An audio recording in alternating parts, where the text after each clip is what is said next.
Hey guys, welcome to the 12th episode of the Awarenezzz podcast. Today we have a special episode, remote one with Gainey. Liam, tell us about yourself, where you're from, how you're doing. Well, so everyone, first of all, I want to say thank you for being on this podcast. My name is Gainey. I play for Western Illinois University. It's a Division I program, and I'm originally from Mannheim, Germany. Was born and raised there, and grew up playing soccer since I was like 4 or 5, and then played for some academies back home, and then I made the switch over to America to go to school here, but also still kind of pursue a professional career in soccer. Great, brother. It's nice having you here. I mean, I had a chance to meet you last year. No, it was 2023 already. It's almost 2 years. Yeah, it was 2 years ago. Yeah, it was 2 years ago. Yeah, almost. I mean, Matt knows you way better than I, but it's very nice to have you here, bro. So you said you played since you're like 4 years. So tell us a little bit about that journey, bro. How everything started and how you started developing like into a higher level. Sure, no problem. So when I was 4, my dad's actually American. He was in the military. Okay. So he's pretty like hard on like working hard. Yeah, and I can imagine. Yeah, and he was just trying to like get me, because he just wanted me to be a good athlete. So just from a young age, I started doing a lot of push-ups and like workouts, stuff like that. So I feel like I always had this kind of like hard work mindset in me. Yeah. So I actually played soccer for my youth club from I think 4 to 12 or 13. And then I had a really good indoor soccer tournament. I played pretty good, and I got an invite to one of the local academies here in Germany. The team is called Karlsruhe SC. Their first team is in the second Bundesliga. They invited me to a tryout, and unfortunately, I did not make that team, but I was good enough for them to reference me to Waldhof Mannheim, which is another local academy team.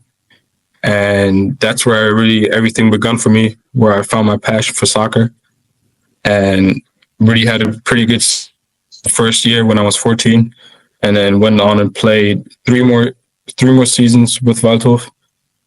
And I had my last years were good as well.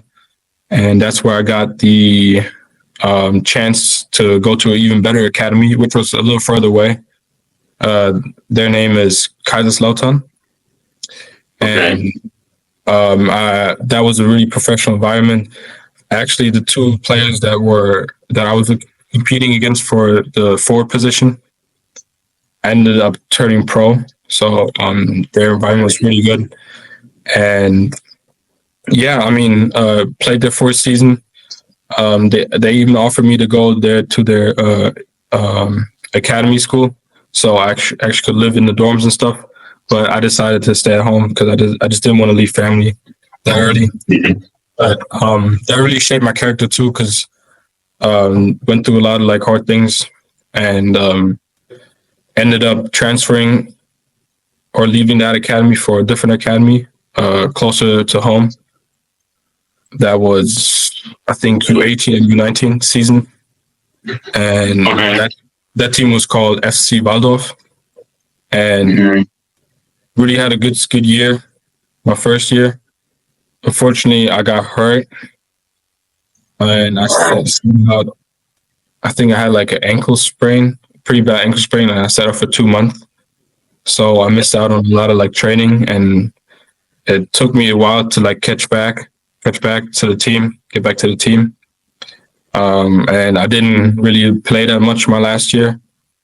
And obviously my goal was still to go pro. Yeah. So I really had to look at my options. I just didn't want to play for a 7th or 6th league team here in Germany. And so I was looking at my options. My dad was American. I had American citizenship. So making the move to the States, still playing with good players or competitive mindseted players that still have that. Like a reasonable option. Yeah, exactly. Yeah. So I just thought that made sense. I got in touch with the agency, and they helped me come to Western. Yeah. Okay. So it was a pretty fast walkthrough of your career. A lot of stuff happened. Maybe so you Yeah. started with you started with 4, went to like some club, like a local club, but nothing too serious. Oh yeah, And then with 12, you had your first trial with Kaiserslautern, which is the academy team, but that didn't work out. Maybe can you talk us through like what happened to you, or like I don't know, did something change in your mind? Oh yeah, you're talking about my first tryout when I was 13. Yeah. Oh yeah, that was actually Karlsruhe and not Kaiserslautern. Still pretty good academy. They made good players. Yeah, so basically that was my first ever like taste of like academy soccer. So I didn't know what to expect. I was really nervous. I was super happy that I got the invite, but I was so nervous. I think I kind of froze up during the training, and I was very shy at that time. And I think what would have been nice is for someone, especially when you're like 12 or 13, if you had someone like to talk to you or to tell you like, hey, you got this, like you can do it, believe in yourself. That would have been really good. But yeah, some players have that within them. And at that point, I just didn't. But yeah, like I think my mom drove me there, went to the locker room, and I just sat there quiet.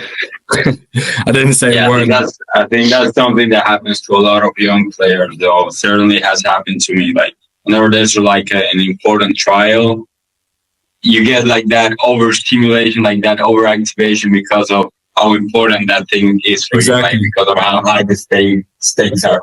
I actually heard something. I mean, of course, I'm not like a scientist or anything, but I heard something for like a scientific explanation for that is that you get to that overstimulated state that you cannot come back and you cannot control it to the point where you go numb, basically.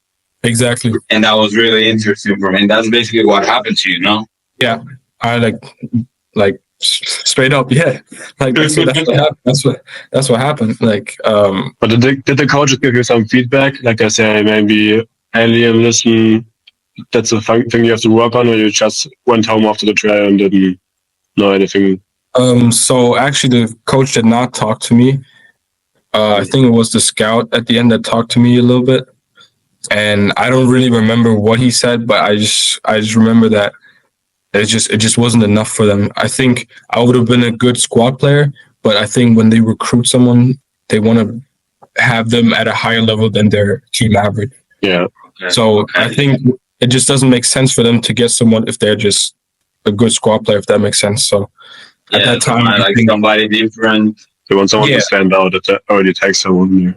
Yeah, exactly. So, but yeah, luckily, the scout was nice enough to reference me to another team, and yeah, definitely. And how those somebody that has been in the army approach that with you? Because I mean, you mentioned how important your dad was. This is like a common denominator that a lot of the athletes that would bring to the podcast is that they always have somebody in their family that has some type of relationship to sport and that introduces them to either to a specific sport or just sports in general. So your dad being somebody very intense, somebody that's always put into you how important practice is. How did you guys approach that, call it failure in that point? And how did you make it better for you? Well, since I was only like 12 or 13, I forgot it pretty fast. But like my dad, he always was really, really hard on me, and he didn't let up easy. That was more or less my mom's job to like comfort me and stuff. But do you think that was helpful for you? At that time, honestly, no. But the older you get, the more you understand kind of like what they were trying to say. But I think at that time, for me, I would say like putting fun and joy like at the top. That's my opinion. But at the same time, don't be soft to anyone, you know. Yeah. No, true, and like it's probably the message that he was trying to send you. Of course, is because the way that maybe his life developed in the army and everything, like the culture that he has, it wasn't the wrong message, but probably the way to send it wasn't the right at the moment of your life that you were in. Is that does that sound accurate? Yeah, pretty much. Yeah, like yeah. Okay, but then your mom made the job of making you feel more comfortable, making hugging you, give me the hug, saying everything's gonna be okay. Yeah, exactly. Yeah. Would you say it was important to have that kind of like that balance for you? Oh no, for sure. Like I talked to my dad about like soccer or like sports, and then with your mom I talk about like school or like whatever. Yeah. So no, definitely good balance. Yeah, for sure.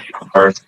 And then from there, where did you guys take the things? Right? Like, what did your call it day-to-day look like afterwards to get to that next level? And what was that thing that probably boosted your confidence again of you saying, okay, I can still take it to the next level. I'm going to keep going. So a big thing is, especially like that's a good thing when you like 14 or 13, is that you tend to get things fast. And I think that's something that was really helpful for me because as soon as I played for my other academy, Waldhof, when I was 14, looking back at it, I don't think I thought about what happened yesterday or a year. Okay. So I think that is something really good. But I also took my training a little more serious. I had a close friend who did some extra training and actually was training a guy who played USL Championship, who then came over to Germany and played for VfL Mannheim, which is, I think, like a 5th or 6th league team in Germany. And I was 5th division now. Yeah. And I was able to like train with them. And I think that honestly helped my confidence a lot because he also gave me drills that I even worked on past our training. So when we stopped training, I still like years later, I still did the same drills. So, especially when you're 14, you already do like extra training session that shows out at some point. Exactly. Yeah. I mean, when I was 14, 15, I had to get my feet right. I was lacking some technical skills, like passing and dribbling. And I definitely got that through the coach and then through his drills as well. So I still have some of the drills in my head that I do. So would you say the confidence came from just repetition of training, of you showing yourself in training again and again and again? So you kind of got that reinforcement again and again and again for you to give you that confidence. Yeah, I mean, I think the confidence came too because my first coach and my second coach, they really wanted me and they really liked my playing style. So they let me embrace the player I was. And I'm really thankful for that because they wanted me to go 1v1 against a defender. They wanted me to like try. And they were encouraging you. Exactly. So I think the confidence came automatically because I didn't really think about it, but they embraced it. So they let me be, if that makes sense. And honestly, it paid off because I rewarded the coaches and my teammates with goals and also a good season.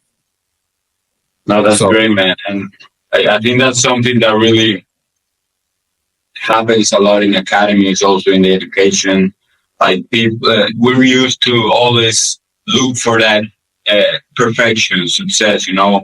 So every time somebody fails, a player fails, a student fails, whatever, they're punished in some way.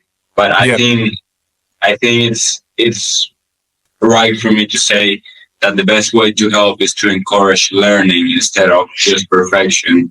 That's what the coach was doing, right? Just like understanding that failure was going to turn into learning at some point, and then that was going to be, you were going to be able to do it more. You're going to be more encouraged, and that was going to give you more confidence. Ultimately, we're going to help you perform better. Especially Exactly. having a coach like who's supporting you and additionally supporting your playing style is perfect. Yeah. So you don't So have to switch up and think of what he wants. He just wants to do what you want. also, yeah, again, like super thankful for those times. Like I couldn't ask for any better coaches at that time. Yeah.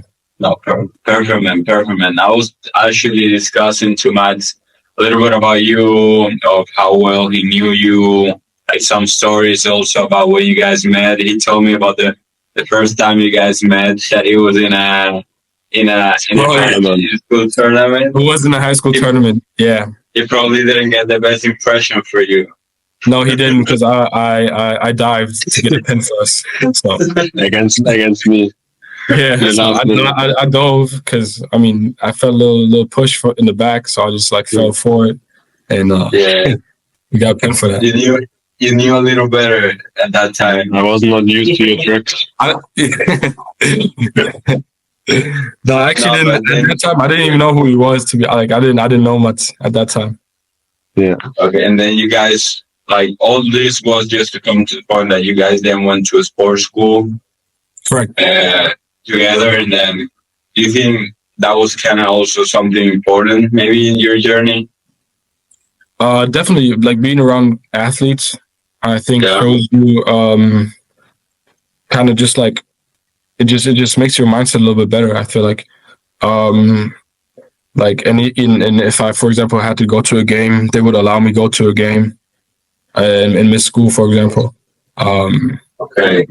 They let like another interesting thing is because I'm an athlete, I like sports, I like kind of like the scientific aspect of it as well. I was able to study that at that school. So, and in other schools, they wouldn't like let you study sports, and I feel like that was kind of interesting because it kind of lets you know how to train a muscle and how to recover. And I think that's some insightful or some good knowledge to have, especially as an athlete. Yeah, I think also the sports school. I mean, I joined pretty late, but I can imagine like when you're in the 7th grade, like maybe 14 years old, you can also see like the other guys, the older guys, and see like in which club they made it, like academy players. Oh yeah, we had when I was in 8th grade, we had a U17 national team player for Germany. Okay. And he actually went to I think it was the World Cup, U17 World Cup in Chile. And he went there and he played for Hoffenheim. And I think he ended up going pro. I don't know where he is right now, but he ended up going pro. And I mean, that's pretty cool. Yeah, I just can't imagine like being surrounded by a lot of athletes and then some of them like making it to the high level. As a guy that you just mentioned, like, it's pretty inspiring, and also getting the actual scientific knowledge behind everything, so that you can not necessarily, of course, you can apply it to other people if you want to go to the science part of things, like study something related to science, but also for yourself. And I imagine that you still apply a lot of the things that you learn there, as well as Matt does, you know. So at the end of the day, it ends up like helping you in the long term. Oh yeah, for sure. Like there's still some things that still stick with me. I mean, I did pretty well in the exams, so I'd like to say that some of the things stuck with me. Yeah, like, probably some nutrition. I saw the recipe you posted the other day. Yeah, I got the pasta and stuff. Yeah, the pasta, little vegetables and protein. Yeah. Yeah, you're doing some cooking in the IG. A little cooking. Yeah. Yeah. Nah, good, brother. Since I live in an apartment, I have to cook for myself, and I'm starting to really enjoy it. My roommate actually helped me a lot though, because I didn't really know how to cook. Really, I'm not gonna lie. You can check Awarenezzz for some reason. Yeah, check out Awarenezzz. Yeah, for sure. Did a good cooking video today. What? Today? We just did two cooking videos today. Yeah. What food? Cinnamon and what's the second? Cinnamon roll and egg McMuffins. Egg McMuffins. Yeah. I saw the French toast. What was it? The French toast. Yeah, that one look good. Don't look good. You have to make it though. I had. We'll see. And then bro. you mentioned you living with another guy together. Like, how is it like with the student life going on? Pretty good.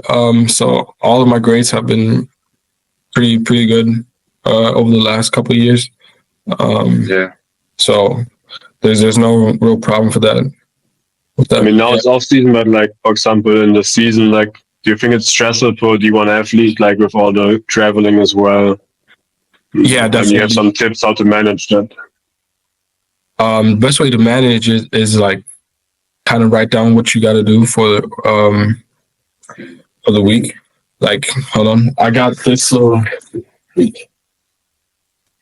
I actually got like a little whiteboard too, where I write down my stuff. Yeah. I like that. So you do the weekly, or how do you do it? So right now, I actually got it like last week. But usually what I do is like I like to like do like a long-term goal, Yeah. and then also kind of like some short-term goals that I like to put on it, and then just kind of like a weekly schedule, like what kind of assignments I got to do.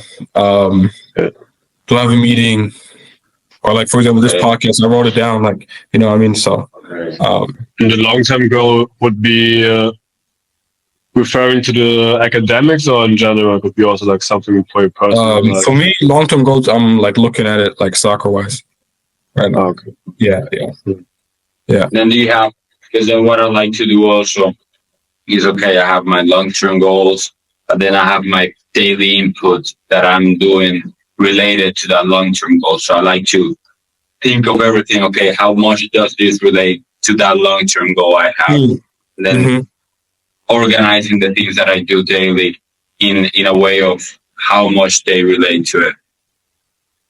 Yeah, that's good too. Like, I don't know if you guys heard about the SMART goal rule. No. Yeah. Like specific, measurable, Exactly. achievable. Exactly. Yeah, achievable, and then realistic, and then like the time. Okay. Yeah. So that's what I like to do as well. But yeah. So you base your goals in terms of that like frame. Yeah. That's right. You want to share your long-term goal, or is it private? So hey, you can't let everybody know, bro. Come on. Yeah. No, like right now, my long-term goal is set up for me. Long-term is like summer right now. Mm-hmm. Okay. Like this is the summer, and then after the summer, I do it for the fall. Yeah, you know? I think that makes sense because you can get the reinforcement go like way faster. You know. Yeah. That way you can make the adjustments faster. Exactly. Yeah. Perfect, bro. Now we're talking a little bit about where you are right now, but let's run back a little bit on how that process of going to America was. Like more specific, we did a little like overview when you were giving like how your journey was, but how was it specifically for you to make that decision? Okay, I'm going to America. How was the process? And then when arriving there, maybe some setbacks you faced, some difficulties you faced, or how was the situation overall? So the way it started was I was interested, and I told my dad about it. Mm-hmm. And then we kind of like sat down and had to like just kind of like get like an overview of like how this whole process works. And I remember that I've emailed schools in Florida only, like Division 1 and Division 2 schools in Florida, because my dad's from Florida and he has his family there. So we were like, why not just try that? And I actually heard back from a school. I think their name is Nova Southeastern College. It's in Fort Lauderdale. And they actually offered me to come to a tryout. And I actually booked the tryout. I mean, I booked the flight to go to Florida. And unfortunately, I had COVID, so I couldn't go. So that was out of the window. And then me and my dad were like, okay, there's this agency, and I would like to go to the agency. And my dad's like, okay. We do the agency thing. And then my agent came back and found me a Division 1 program, which is Western. And got in touch with the coach. He gave me the scholarship offer. I looked at it. He wanted a decision by the end of the week or something like that. Like he gave me like a week, and then It was close. Like it had to be quick, though. yeah, it had to be quick because it was already. So it was in 2022 in March. In March, I think. So it had to be quick. March. Yeah. Okay. So yeah, basically I had to like, okay, what am I gonna do? Am I gonna wait, see another offer? And then I talked to my agent. He's like, we might be able to find you better or like another school too, but the offer they gave you is pretty good. So Okay. I was like, okay, let me think about it. And then I decided to like to sign or to come here. Take the And- chance. Yeah, exactly. And then I had to do like a lot of paperwork. I don't really remember like what it exactly was, but it was So much. yeah. What Just is sign everything. I don't even know what the forms are called. What is it? It's like the Every like I-20, I-94, P-98, every number. I don't even know. Yeah, something like that. So it was a lot of So paperwork. like the clearance to play and everything. Oh yeah, the clearance and stuff. Parents go to school. Yeah, exactly. And then apply for the school and like all that other academic stuff. So yeah. So that was all the process, and then when you arrived to Illinois, right? How was that case? Was it hard for you? Did you have any setback, like being away from home and everything? I mean, you signed in March and then you left already in August, or start of August. So Yeah, I left in August. easy. So it was the process from coming to from Germany to Illinois was actually pretty easy because my parents were with me and my sister. And yeah, so we flew from Frankfurt to Chicago, and then we got like a rental, like a rent car. Drove down to Macomb. That's the city of the university. And my parents helped me like buy stuff from Walmart, buy stuff from what's the other place called? Costco. No, I think it was Walmart and like Dollar Tree, like this one cheap. Yeah. Dollar Tree, like it's like where like everything's like a dollar. And they helped me set up the room and everything, and then they stayed for like a couple of days, watched some of my practices, and then they left. And then those first months being away from home, how did you feel? Like, did you find any trouble at all? Honestly, socially, no, because I had Okay. two German-speaking teammates. One was German, the other was Austrian. They were they were a year older than me, and I got to meet their friends. So I was like really, really close with them, and I was close that to connection point. Yeah, I had connection points. Yeah, and then I was close to the freshmen too, like my class. I think I did struggle though my first year though. I was pretty homesick, very bad. Okay. But that's because I dislocated my shoulder. I had a big injury at the start of the season. So I think I played like two games, and then I dislocated my shoulder, and then I was out for the whole season. So I was just about to say, like when you come to America, like across city family to start, it's pretty easy to connect with the team, but then when you're injured, like you're staying home, like other guys are training while you're being home, it's definitely hard. Yeah. Like No, go ahead. All good. Go ahead. Yeah, how did you deal with that, man? Because actually, like, it's something that I've dealt with too. Like, the injuries for athletes is probably one of the hardest things they can face, especially just arriving to a new country with new goals on mind. Like, you probably had a lot of illusion, like a lot of goals now with this in this new environment.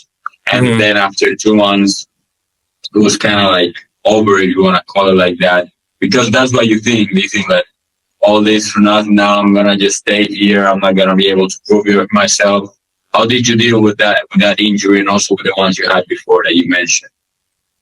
So I already had a pretty good trainer that took care of me. So thanks to him, he actually like got me through it. But it was hard. Like I don't know if I dealt. I don't know how I dealt with it, to be honest, because I wasn't doing too good. I'm not gonna lie.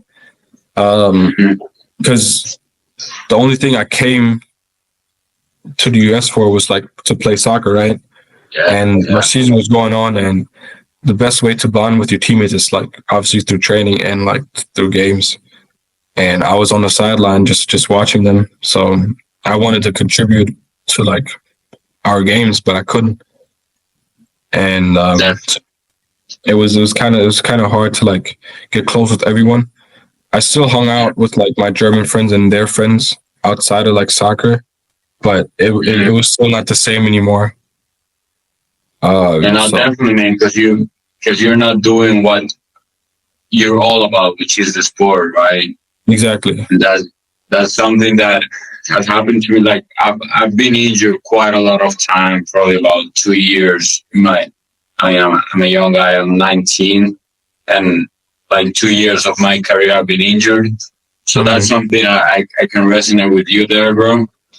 And something that I've done is, and that I've talked to also other guys that we've done the podcast with, that they've also dealt with injuries. It's just like also trying to find focus on like not making yourself all about the sport. Yeah, like of course it's your main goal is the person you want to pursue, but then you as a person, your identity, to like make it about you, like as yourself, not about the sport. Because we have to acknowledge that at some point we're not gonna be able to do it. When you get injured, when COVID happens, when I don't know, when things happen that you're not able to do it, like you still have yourself and you still know who you are and the things that make like that you enjoy, you know? Yeah, like that's something that I think we all tend to forget, that the sport does not make us, even though it's like an important aspect of our life. And I think that's something that would have helped me if I thought that way at that time. But again, to like get back to your question, like how did I get through it? I think honestly, I was just trying to find something to distract me. So whether it was lifting, because I was able to lift some weights when I was like, like lifting some weights, or if it was like hanging out with friends. So I always try to like take my mind off it a little bit. It's also good to stay connected to your friends or like to the people who've been connected before. Like you don't have to go out to the training, but at least, like you said, like meet with them after practice. Oh yeah, like do whatever you can. I feel like do whatever you can to like find like something that still brings some joy into your life. If you can't like work out, if you feel like you can do something that doesn't hurt, whatever you have, do that, and just trying to focus on that. Because I had a hamstring problem a couple of weeks ago, and I couldn't train at all, or like run at least. I still was able to go to the gym and work out. So that keeps your mind going, and it will also like keep you kind of like distracted. Yeah, that comes back to the point of finding something that's bigger than your sport inside yourself. And did you see any difference between? Of course, it was different levels of injuries, but did you see any difference maybe in the way that you've dealt with those injuries, like at the beginning of your career here in the US and now with these ones? Is there any difference of maybe any knowledge that you've gotten from the past experiences? Honestly, the strength and conditioning coaches that I have been with have helped me a lot, especially with like muscle injuries. They gave me like good like strength workouts that kind of like stress the muscle, but not too much to where it would like tear or whatever. And the next week I felt so much better instead of just resting it. So that is a big thing. That's different. And I think a lot of things or a lot of injuries, those strength and conditioning coaches actually know what they're talking about, and they can actually help you get faster on the field. So that's something that I realized later on. Yeah. And then that way you not only benefit in the physical part, which of course you're doing because you're strengthening the muscle, which is just going to make it better, but also in the mental part, because the main concern of an athlete when they get injuries, that they're going to stop making progress, right?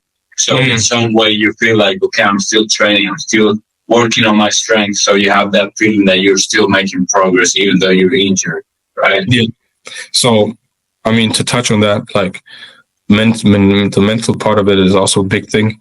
I think the best thing is like not to overthink and just kind of like stay in the present moment. Like think about what you can do right now, and like don't like overthink. Because I mean, I did that so much. My like a couple of years ago, like I did that so much. Like, oh, what is going to happen? Like this, and it's just gonna put more and more worry on like the situation. Like you're just gonna worry way more. And I mean, obviously worrying and like fear is not gonna help the situation. So most of the time it's just trying to stay calm and just trust the process. And I think a lot of like for me, faith, like trusting in like God, trusting God is like something that can definitely help. Finding strength in that is like can be a big thing, and it did help me get through those moments. I mean, you mentioned like focus on what you can do. I think with injury, it's always good to like, of course, you have to accept the injury. You can do nothing about it, but then you have to look forward and see what the next step is. And it's not the best thing to keep whining about it, like feeling sorry for yourself. I mean, in the winter, we played together and you twisted your ankle. And like, I think 2 years ago you would have been more pissed, but now you just said like, yeah, shit happens. And then you see what you can. Yeah, you just hate it and you did see what you can do.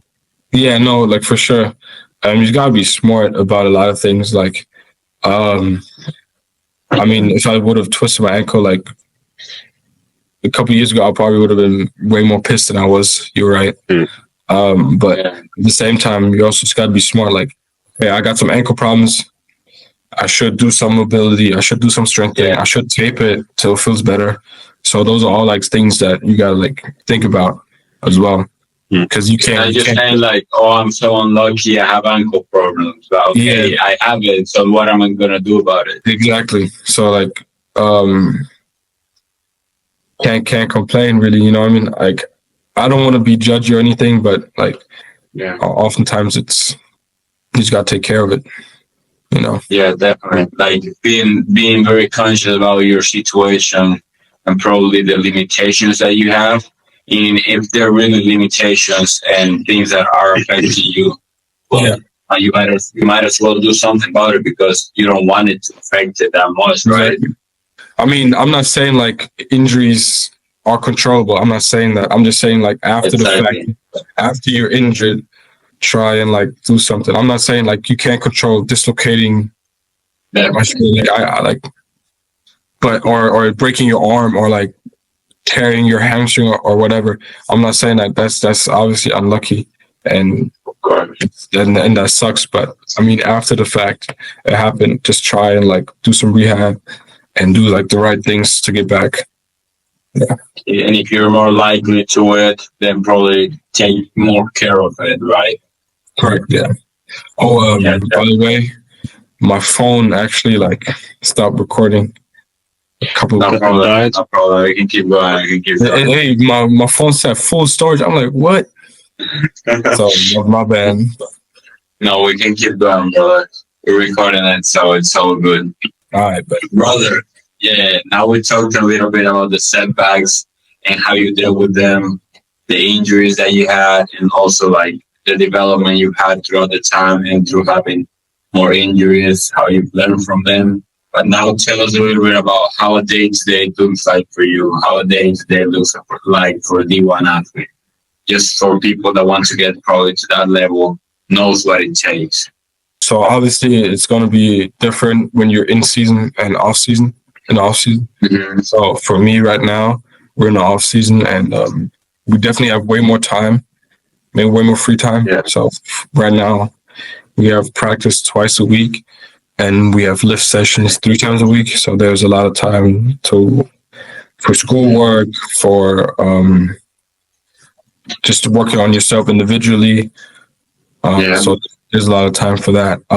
So since I got back this week, and on Monday I had like an extra training session with a couple of my teammates, and then we had lift. So but yeah, a usual day would be like I wake up, I'd have class, usually do like some stretching in the morning, and some stretching mobility exercises, and then eat lunch, have another class, and then get ready for practice, and then practice or lift or both. That usually takes like 2 to 3 hours. That starts around 4, and then after that, usually you have some time to like, I say it's like 7 or 8. You have time. You're free. You got your free time. You can like hang out with your boys, go out to dinner, eat, or just work on your just do your homework. So you can at night. You actually have the most time to like choose what you want to do.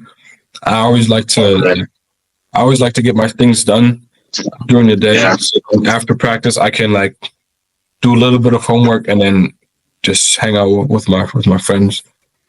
Just hang around. Yeah, but like I mean, during the season it's different. Like, that's what I was gonna ask you. Yeah, so let me just tell you about it. So last season we actually had a lot of flights, and we were gone for like a week almost, and that was actually pretty cool, but that just makes it so much more important to plan and know what you got to do, like especially school wise. So let's say we have a game. So today's Thursday. Let's say we have a game on Sunday. We probably leave tomorrow in the morning to go to the airport and fly to wherever, and then have a training session on Friday, and then get to the hotel on Friday, have a training session on Saturday, and then play on Sunday, and then we would fly back. We would fly back on Sunday as well after the game, and then we would get back home pretty late. But I always when there's traveling, you have to put like the travel time, which usually takes like a day, right? Yeah, exactly. Like for us, it's 2 hours to the closest airport, so that's a pretty long time. Yeah, I know. But I usually always bring my computer. Like that's like the most important thing, kind of when it comes to schoolwork.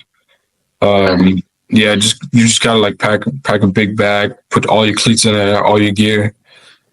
Yeah, exactly. Making use of that time, because then probably watch. I mean, there's nothing wrong with it, but then maybe if you have a lot of stuff to do during those weeks, around that week that you're gonna be traveling, instead of maybe watching a Netflix movie. You can do your work while you're probably traveling, while you're in the airport waiting for the plane, right? That's like making the best use of the time. Well, yeah, that is. But I mean, when you're traveling, to me at least, you get a little bit more lazy. You just want to like listen to music on the flight, watch Netflix. So when we have a lot of home games, I probably do more of my work early. Okay. When we like, how are your professors? Are your professors like they help you a lot, or it's just like you're a student athlete, you have to figure it out by your own? So basically, we get like a form or like a document where it says all our away games, and we hand that into our professor so they know about it. Okay. And then usually, what I like to do is also email them before we leave, so they know. And then most of them are really like, "Oh, that's fine. We did this and this in class," or just make sure you remember that we have an exam next week. Prepare for that. They'll send you like some PowerPoint slides, or so that's not really a problem. Like they're really helpful. Most of the professors, They're or really at least supportive in professors. that part. What was that? They're really supportive in that part. Oh yeah, 100%. Okay. Like all the professors that I've been with, or that taught me, they Perfect. all help me. No, perfect, Yeah. man. Now I wanted to talk because of our conversation now, and also what I see in social media. I see you have a very good approach on like the mindset part, and also like doing the work, being disciplined, and everything. Tell us a little bit about that social media account that you have, the things that you post, what led you through that. I mean, I was just trying to like post like what I feel like I want to post, like whatever Yeah. makes or whatever is fun to me. And I think posting like sports content or like athlete content is kind of like what I like to do, because it's a part of me, and I think it's also like something that others would benefit as well. I think Yeah, definitely. others who like are willing to learn and like to look at it and be like, oh, he's eating this and this, and okay, or like he's training, he's doing this workout, or I think that can definitely help, especially younger kids too, if they see my content. Yeah, because then many people, like, I mean, I guess you know, want to be in the D1s who want to be a college athlete. And what better way to get to that point than just doing the same thing that somebody that's in that position have done, you know? And then you showing that just makes it easier for them. So I suppose they really appreciate that type of content that you post.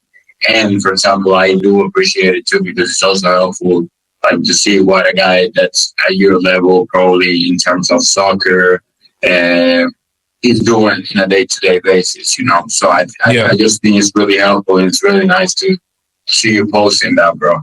Because not everybody, I don't know, I wouldn't call it courage, but not everybody is willing to provide that value to the people. Oh yeah. So just doing that is really, I believe it's really helpful.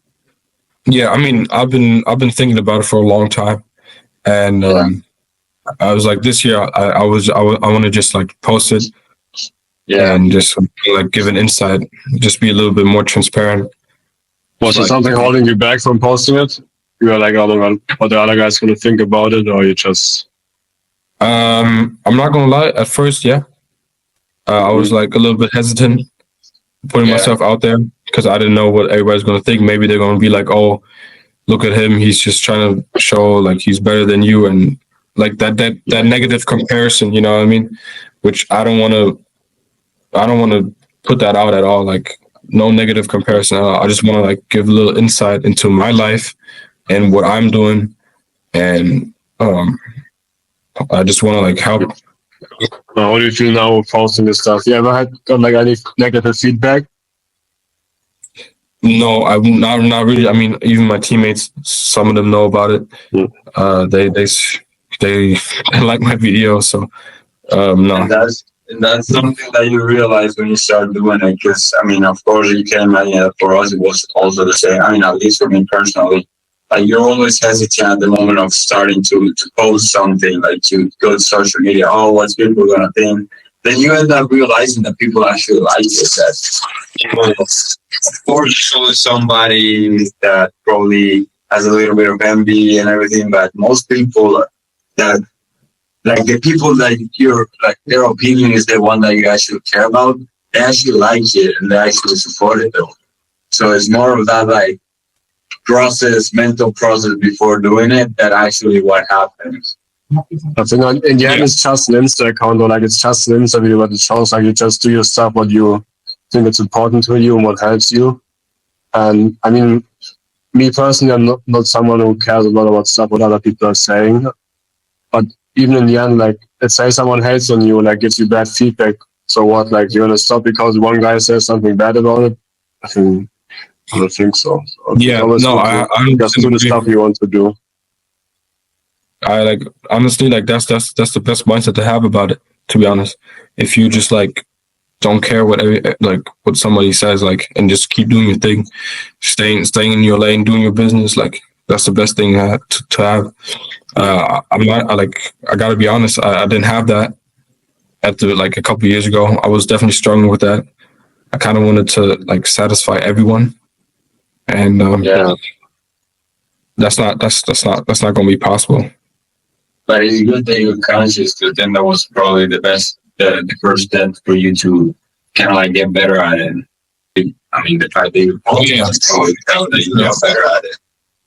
For sure, yeah. Definitely. A good first step to have is being self-critical, acknowledging the thing that you probably can get better at it. And then that's the only way to get better at it. I was kind of a little fail here. Bro. So now that we talk, yeah? No, go ahead. Good. My bad. All good. I just wanted to know what the next steps for you were now. What are you looking forward to for this upcoming season, and then for your personal life too? What are the things coming? I definitely want to go pro. I want to definitely play professionally and see where that goes. And I want to finish school as well, get my bachelor's. And those are pretty. What year are you in right now? Junior right now. I'm a junior. So you're going into your senior year afterwards. Correct. Yeah, I'll be my senior year. Okay. Yeah. And how does your road to pro level looks like? You're gonna finish your bachelor now, and then you're gonna try out in Germany, or gonna keep doing it in America? I haven't really thought about that yet, 100%. I do have another year after my senior year, so maybe I'm looking forward. I'm pretty sure I'm gonna take that year as well, and but nothing 100% yet. But I do want to play pro for sure. Yeah, I mean, I think it's good. As you mentioned, you're very good on having those long-term goals in mind. And then also making sure that day-to-day actions relate to that end goal that you have, which is something that we can tell they are by the habit, the things that you post, and what you just showed us and told us you have your things planned out correctly. So I think it will be pretty likely, bro. Appreciate it, bro. Thanks. Yeah, of course. Now, if you're fine with it, bro, we can go through some rapid fire questions just to wrap it up. Is that okay with you? Let's do it. Yeah. What's your fast? What? What's it called? Fast rapid questions? Yeah, rapid fire questions. Oh, rapid fire. My bad. Rapid fire. All right, let's go. What's your pregame meal? Pregame meal? Eggs and avocados. Oh, I love that, bro. I love that meal. What's your post-game routine? Post-game routine, relax and eat a lot of food. A lot of food? What type of food? You can go a little bit more loose on that post-game, best right? Food, best food, shout out to my teammates' moms cooking. If I work out or have a game or something, or just a workout, and I come home to his house, his mom his cooking is best. Yeah. Perfect, bro. Are you an early bird or night owl in terms of training? What do you prefer, early training or night training?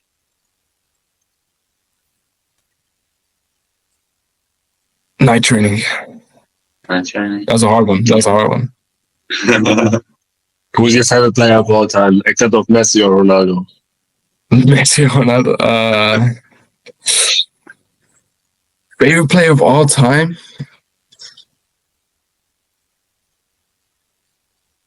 Dang, that's a good question, bro. There's a lot of them. I'm trying to go fast. Neymar. Let's just say Neymar.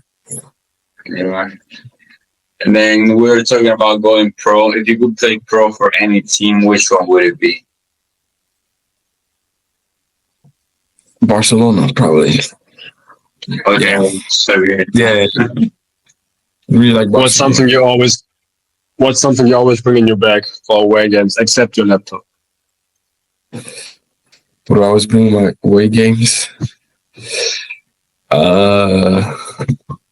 What I always bring? I have like a little Bible with me that I take with me all the time. Yeah. Like a little Bible. Yeah.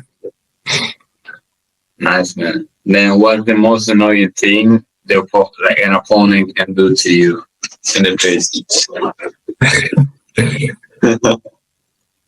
Probably like kind of like step on my toe or like kind of push me or some physical like when I don't have the ball, they just like push me or something.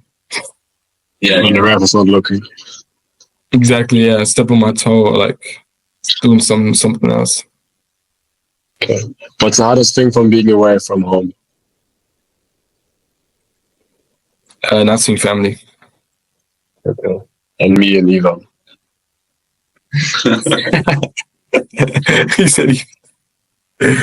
Nah. It's funny. And then advice bringing younger athletes, bro, just to wrap it up. I honestly say like just have fun. That's kind of what everybody says, but it is the truth.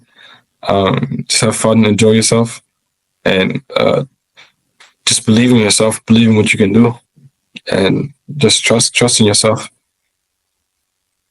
No, perfect, man. Perfect. I think people all the time say that, but I think people all the time say that is for a reason, right? Like, I don't think they, like, you hear that advice that much just because people say it like that. It's because it's for a reason and because it's very useful. I mean, if you think about it, it's all about that. Oh no, especially when you're young, Yeah. when you're young, you're not supposed to play for anything. You play because you want to play, because you like to, you just want to have fun. So that's what you gonna do.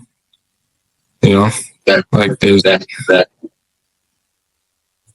No, brother, it was really nice speaking to you, brother. I really appreciate you for hopping on the call with us. Of course, you know Mads more than I do and everything, but it's always nice to like speak to you, brother. And I hope to speak to you soon again. We definitely got a lot of value from this call, so I really appreciate you, man. Hey, no problem. Like anytime. Like, I really enjoyed it too. Next time, I'm gonna get better and better and better at like doing these podcasts as well. So Of course, bro. We have to make many episodes together so we can both yeah, I'm down for that. And then, you know, get some more insights and stuff, like for sure. All right, brother. I really appreciate you, man. Yes, thank you. Appreciate it, Liam. No problem. I'll talk to you boys. Yeah. All right. Yeah, I'll see you.